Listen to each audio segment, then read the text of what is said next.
Let's talk about trait and behavior models of leadership. Now, early efforts to understand leadership success focused on the leader's personal characteristics or trait. Traits are the distinguishing personal characteristics of a leader, such as intelligence, values, appearance. The trait model of leadership describes personal characteristics or traits that contribute to effective leadership. So, for example, Barack Obama was voted into office as President of the United States on the assumption that he possesses traits like intelligence, self-confidence, integrity, and honesty. The behavior model of leadership describes two kinds of behavior that most leaders engage in. What are they? They are consideration and initiating structure. Leaders engage in consideration when they show their subordinates that they trust and respect their subordinates. Managers engage in initiating structure when they design work schedules or the work roster, for example.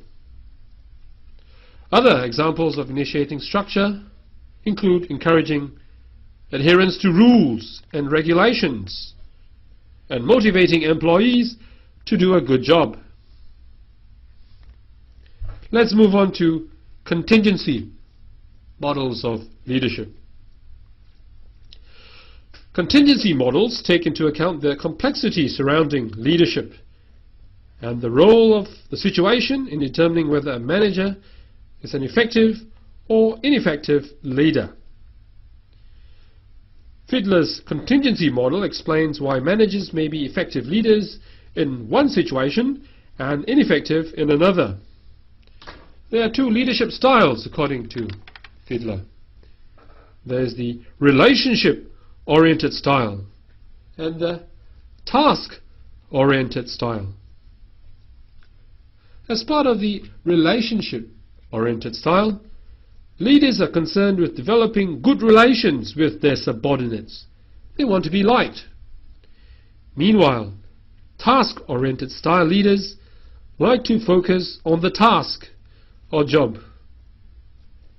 According to this model, relationship-oriented leaders are most effective in situations that are moderately favorable for leading, and task-oriented leaders are most effective in situations that are, for example, unfavorable for leading.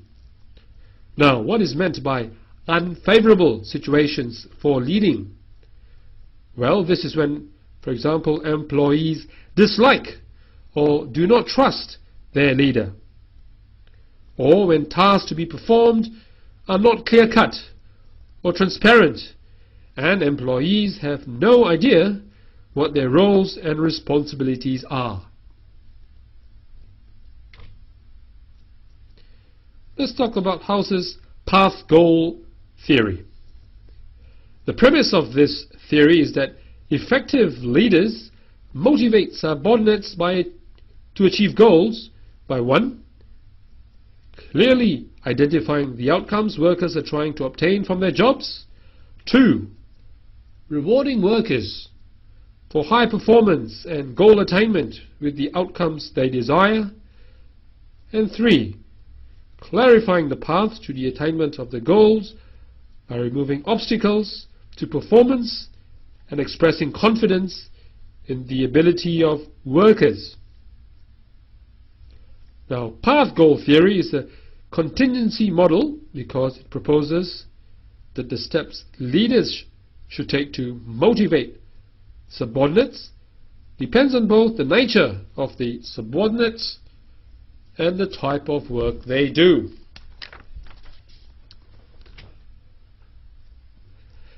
Leaders can engage in 4 different kinds of behaviors to motivate subordinates.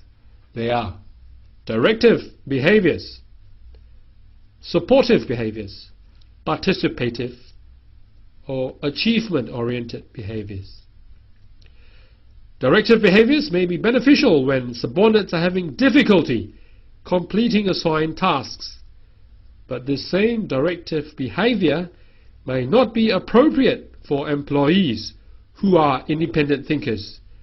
This is because independent thinkers work best when they are left alone.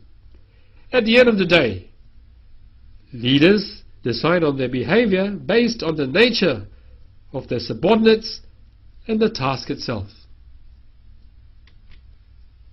Multiple choice question. The path-goal theory of leadership motivates subordinates to achieve goals by A. All of the given options are correct. B. Clearly identifying the outcomes that subordinates are trying to obtain from the workplace. Or C. Rewarding subordinates with these desired outcomes when they perform well and attain work goals. Or D. Clarifying for subordinates the path leading to the attainment of work goals. Correct answer to this question is A. Let's talk about transformational leadership. Transformational leaders are distinguished by their special ability to bring about innovation and change in both followers and the organization.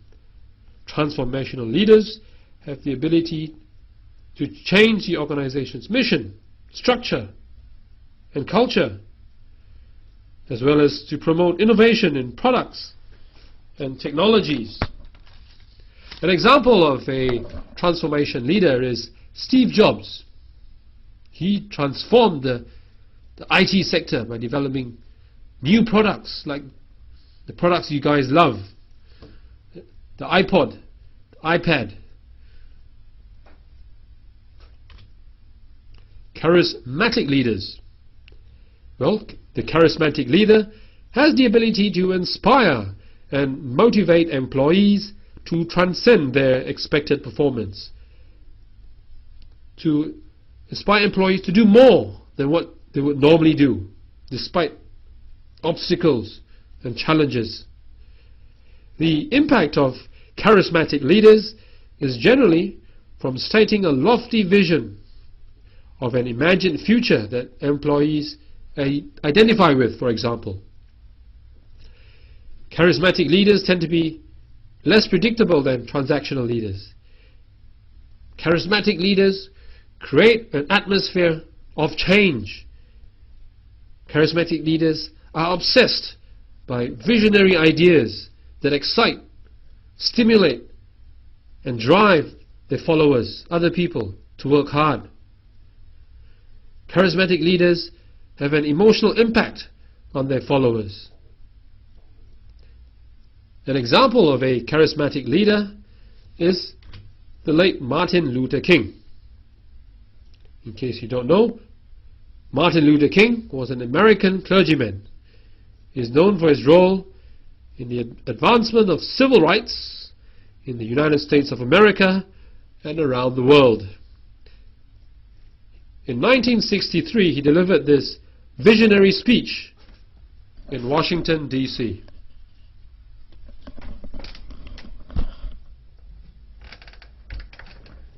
I have a dream that one day this nation will rise up and live out the true meaning of its creed. We hold these truths to be self-evident, that all men are created equal. I have a dream that one day on the red hills of Georgia, sons of former slaves and the sons of former slave owners, will they be able to sit down together at the table of brotherhood? I have a dream. My poor little children will one day live in a nation where they will not be judged by the color of their skin, but by the content of their character. I have a dream.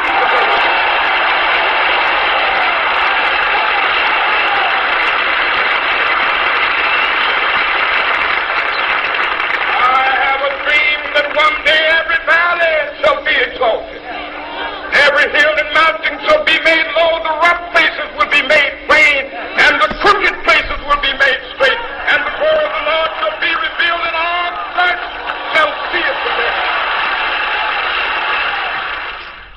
we will keep his dream alive.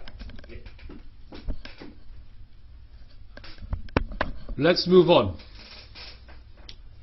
Transactional leaders. Well, transactional leaders use their reward and coercive powers to encourage high performance. In short, they exchange rewards for performance and punish failure. This is very similar to the carrot and stick approach. If you do well, then you get the carrot. If you don't, you get the stick. Multiple choice question. Question. A charismatic leader is defined as, is it A, an individual who persuades individuals to follow strategic direction that enhances firm performance? B, an individual who influences other managers to utilize transformational leadership types and in turn causes greater firm performance? Or C, an enthusiastic, self-confident leader able to clearly communicate his or her vision of how good things could be?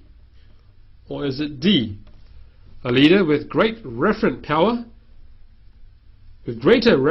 than expert power, who provides a vision that influences subordinates to follow and increase firm performance? Correct answer to this question is C. Transformation managers. A, all the given options are correct. B, make subordinates aware of how important their jobs are for the organization. C, make subordinates aware of their own needs for personal growth, development, and accomplishment. Or D, motivate employee subordinates to work for the good of the organization as a whole, not just for their own personal gain or benefit.